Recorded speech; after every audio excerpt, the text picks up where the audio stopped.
Sunny days and friendly smiles, walk the halls with me. Studio 415. Watch the news unfold. Never a dull moment.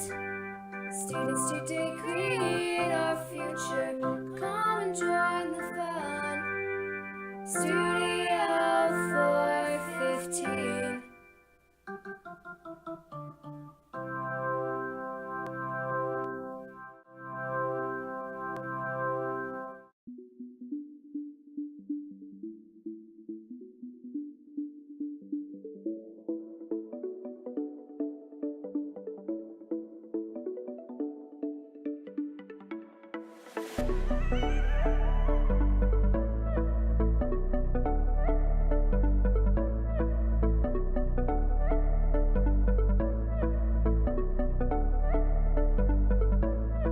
Cloudy days and there's no smiles. Stay at home and sleep. Studio quarantine. Watch the news unfold. This is getting old. My house is really boring.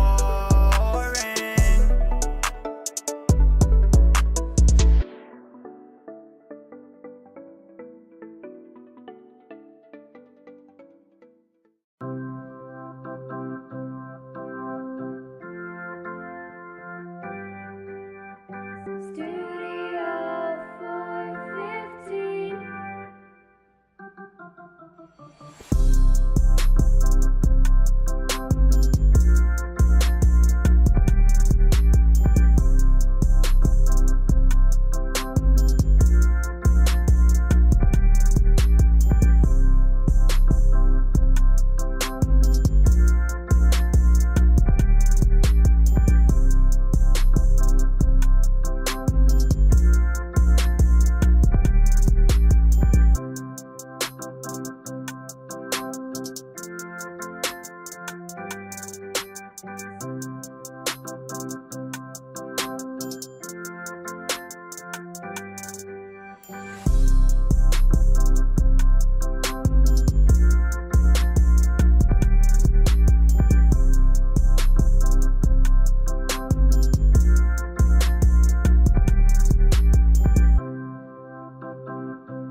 Sunny days and friendly smiles, walk the halls with me.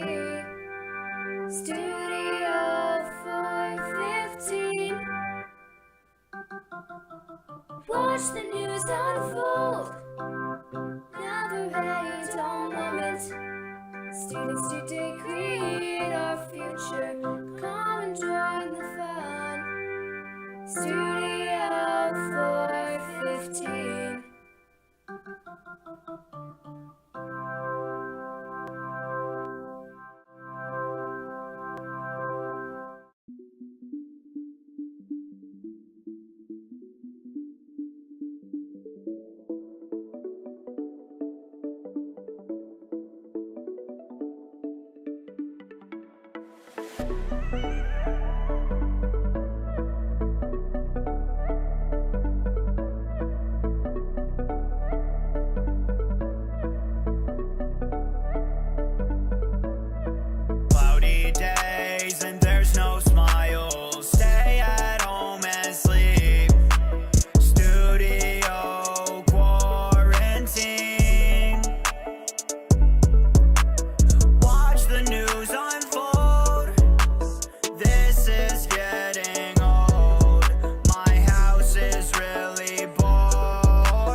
friendly smiles walk the halls with me.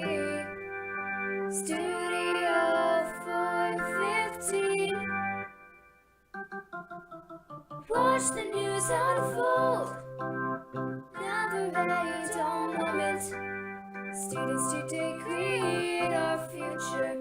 Come and join the fun.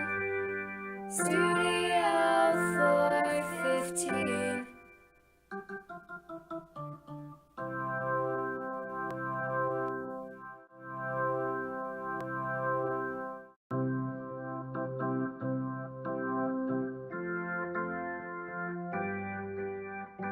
Studio 415.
Hello, we're coming to you live from Studio 415. On today's show, you'll see how construction is going at CHS and what is planned to happen over summer break. You'll hear about the bus driver shortage at NACS. And you'll see a new exhibit at ArtLink in downtown Fort Wayne. All that and more coming up next.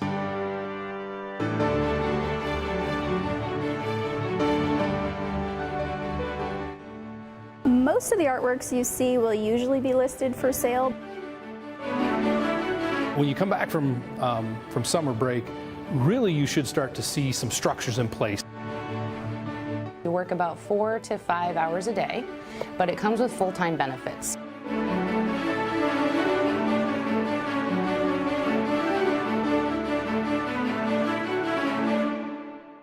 Welcome to a live episode of Studio 415. I'm Everly Salyers. And I'm Jonathan Miller. The expansion and renovation of Carroll High School has been underway since February. The construction crews have been tearing up concrete and ripping out walls. Studio 415 reporter Matthew Farley brings us this school year's last construction update and finds out what will happen over the summer. Carroll High School's construction continues to expand through the school and doesn't show signs of stopping. The CHS construction plan has continued to grow steadily, now renovating more of the lunchroom and other doors around the building. Since the school year isn't over yet, most of the demolition on other parts of the building hasn't taken place but will begin over the summer. Due to the low number of delays, the construction plan is still expecting to be in its final stages by the summer of 2025. Assistant Superintendent of Operations and Safety, Brandon Bidding, explains the steps that will be taken going forward with the renovation. We've got new construction on the east side of the building, south side of the building, we're near the cafeteria, door 13, and then a north side in between doors 32 and 36. So the primary goal is to get those new structures built to be able to move into, so then phase 2 of that really is then going in and renovating some of the current classroom spaces. Over the summer, many areas of the school that go unused will undergo construction. This will mean more classrooms and facilities will be open to the growing population of students and teachers at Carroll. This will also mean a large variety of classes will be open to students, as well as places for students to study and get work done. Many students are looking forward to what the construction will bring. I mean, just the fact that in my senior year, everything will be a little bit nicer and more convenient to get around. That's probably the best part. They're going to add a lot of like specialty rooms for like PLTW and like a new media center and like a new 415 room, like broadcasting center. But out of all of those, I got to say a more accessible, bigger, more modern media center is what I'm looking forward to the most. I think it'll get a lot more use out of students than the current, more dated one, and I just can't wait to see how it turns out. While the construction will bring helpful features to Carroll, the construction has taken a toll on students since the construction has to take place during the school days. Many students' classes are disrupted by the construction noise, Many students believe that the benefits of the construction isn't worth their class time. The biggest dislike that I don't like about this construction is there's so many noises going on, it's kind of cold, and my 5th period, all I hear is just people drilling. Having to walk back and forth between lunchrooms, it's not really that bad. It's just when I have to get my stuff, it's kind of a hassle because all my classes were next to each other. Now it's kind of distanced itself. I'll be in class over on the Bethel side of the school, and like shakes the room. Gallagher's class, actually. With the construction underway, you can expect to see new structures being built in the 2024 to 25 school year. For Studio 415, I'm Matthew Farley. The NICS Transportation Center is in need of bus drivers. With the district's population rising and new neighborhoods being built, more bus routes are being created. Studio 415 reporter Quentin Thiem got in touch with the Transportation Department to find out what is required to drive a NACS bus. As far back as 10 plus years, NACS Transportation Center has been in need and constantly looking for available bus drivers and substitutes to drive routes for all of our schools. With 150 plus daily routes driven and a quantity of 75 bus drivers, only so many routes can be drove in order to get kids home at the same time every day. With the making of the new middle school, the Transportation Center's current challenge is plotting out exactly how many buses and drivers they are going to need to cover for the kids to make it to school. Transportation Director Natalie Hoffman explains the process of setting up a new hiree for the bus driving role and why it has been such a success hiring and keeping new drivers this year. Being able to give our new hires their own route right off the bat helps with safety because they're not trying to read while they drive. They've got the route memorized. They get to learn the kids. It's better for the students because they can build that relationship with their driver and build that sense of trust with them. And just to have your own route right out of the gate, that's something that other districts don't offer either. So that's where we're lucky here in NACS. Hours for bus drivers come in a unique schedule, usually around 4 to 5 hours a day, split between morning and afternoon. Lead bus driver Denise Herman evaluates her hourly routine for her bus routes every day. So I come in usually most days about 6:30, and then my morning route I'm usually done by 8:40, and then I actually go to a second job and I work from there around 9 to 1:30, and then I come back and I do my afternoon trip, which is 2:20 until about 4:20. So it's roughly about 4 hours. Being a bus driver comes with many benefits, most of what you would achieve with a regular occupation. Bus drivers are assigned their own route and bus for the relationships of kids and to maintain the hassle. However, there are fill-in positions for buses that need drove as well. Different positions have different pay, but drivers can start out making anywhere from $90 to a couple $100 a day. This depending on experience and part-time and full-time positions, as well as additional miles or any extra driving routes you may travel. Drivers must be 21 and go through background checks as well. Within the last year, the Transportation Center has hired somewhere around 11 new drivers, this topping the record since more than 10 years ago. The district would be comfortable and appreciative with even just one last spot to fill in. If you are interested in becoming a bus driver for NACS, you can apply under the Transportation Department page on the NACS website. For Studio 415, I'm Quentin Thiem. Art is an important part of Carroll as well as the community of Fort Wayne. There are many ways to experience the arts in our community. In my story, I visited a downtown art gallery famous for their diverse exhibits and welcoming environment. Located at 300 East Main Street and a part of the Arts United campus, ArtLink is a free gallery with frequently changing exhibits and art classes. The gallery displays local artists' work with many pieces available to purchase. The exhibit previously being shown at ArtLink was the 44th National Print Exhibition. This exhibit is well known throughout the country due to the variety of prints displayed and the skill demonstrated by the artists. Because this exhibit is annual, it allows ArtLink to support returning printmakers while connecting with the new ones. ArtLink receptionist Suzanne Galaska believes ArtLink stands out due to the quality of the artwork and the fair prices. This show in particular, the print show, is a good one for young collectors, young marrieds who are just starting off and they want to invest in artwork. Well, here you'll find some really reasonably priced nationally known artists or national quality work. Because again, I say the student artwork is, you'll see the prices are a lot lower and the quality is still high. Alongside displaying artwork, ArtLink has a variety of classes and free workshops available to the public. Workshops at ArtLink are focused on helping artists improve their skills in anatomy, color theory, and other artistic techniques. Each free workshop includes all supplies needed and doesn't require any prior experience. Alongside workshops, ArtLink also offers a variety of art classes. Although a fee is required, classes at ArtLink are taught by local professional artists and focused on specific art techniques such as figure drawing. Other opportunities include the annual art auction, a member showcase, and the art supply resale, which sells supplies at discount prices. Although the 44th annual print exhibition has closed, ArtLink is busy preparing for the next set of displays. The next exhibit at ArtLink will be a collection of pieces from 3 solo artists titled Ebb and Flow, Contours in Wood, and This Too Should Pass. Exhibition coordinator Ellen Mensch is passionate about the upcoming exhibits and their composition.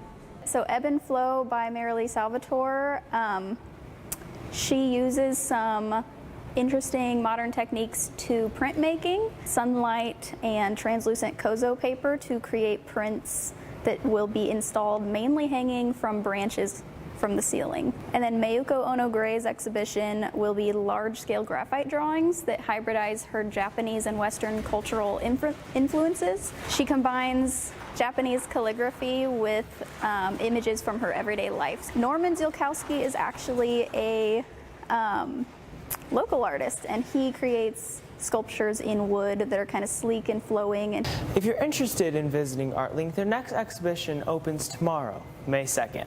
For Studio 415, I'm Jonathan Miller. The boys' volleyball, baseball, and softball seasons are in full swing as the month of May begins. Jaden Householder and Chase Roberts are back with another installment of the Charter Sports Center.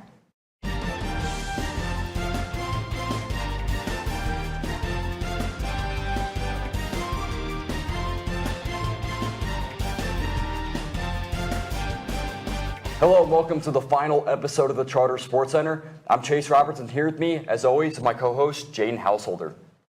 Carroll boys volleyball competed against Columbia City this past week, with the final score resulting in a 3-1 loss for the Chargers.